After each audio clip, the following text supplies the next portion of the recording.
দুই পাশের দুই সাইড স্ক্রিন ছাড়া আর কিছুই ঠাঁই দাঁড়িয়ে নেই। প্রলয়ঙ্কারী বজ্রঝড়ে মাটির সাথে মিশে গেছে এই অস্থায়ী সব স্থাপনা। বিশ্বকাপের আগে টানা খেলার ধকল, তা সত্ত্বেও যুক্তরাষ্ট্রের কন্ডিশনে মানিয়ে নিতে 3 টি-20 সিরিজ আয়োজন করেছে যুক্তরাষ্ট্রের বিপক্ষে বাংলাদেশ ক্রিকেট বোর্ড। অথচ আগেভাগে বিশ্বকাপ ভেন্যুতে পাড়ি জমিয়েও এই সিরিজ নিয়ে আদৌ কতটা প্রস্তুতি হতে পারবে তা নিয়ে আছে সন্দেহ। কারণ ভয়ানক এক ঝড়ে বাংলাদেশ ও যুক্তরাষ্ট্রের সিরিজের ভেন্যু যে হয়ে গেছে লণ্ডভণ্ড। গেল বৃহস্পতিবার সকালে টেক্সাসের হিউস্টনে আঘাত হানে শক্তিশালী এক বজ্রঝড়। কানাডা ও বাংলাদেশের বিপক্ষে সিরিজের জন্য প্রেইরি ভিউ ক্রিকেট কমপ্লেক্সকে প্রস্তুত করেছিলেন আমেরিকান ক্রিকেট বোর্ড। তবে সেই প্রেইরি ভিউ ক্রিকেট কমপ্লেক্স রীতিমতো লণ্ডভণ্ড হয়ে গেছে বজ্রঝড়ে।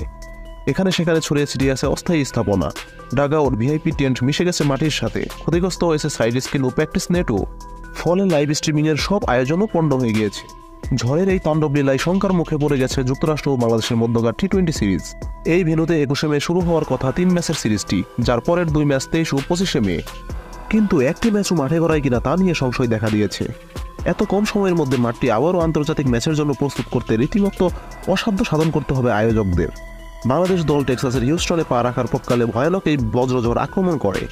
ক্রিকেটাররা নিরাপদে থাকলেও এই ঝড়ের কারণে না ফেরার দেশে পাড়ি জমান আমেরিকান 4 ব্যক্তি।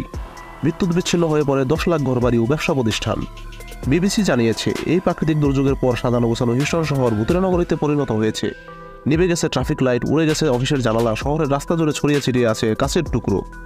গ্যাস লাইন ভেঙে গেছে, বিচ্ছিন্ন হয়ে গেছে বিদ্যুতের তার।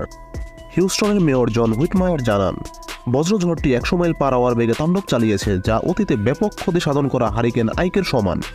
এমন পরিস্থিতিতে জরুরি প্রয়োজন ছাড়া সেখানকার অধিবাসীদের ঘরের বাইরে যেতে নিরুৎসাহিত করেছে মেয়র। বাংলাদেশ দলের তারকা ক্রিকেটার সাকিব আল হাসান ফেসবুকে অবশ্য নিজেকে নিরাপদ বলে ঘোষণা দিয়েছেন। সেই সাথে নিরাপদে আছেন দলের অন্যান্য ক্রিকেটাররাও।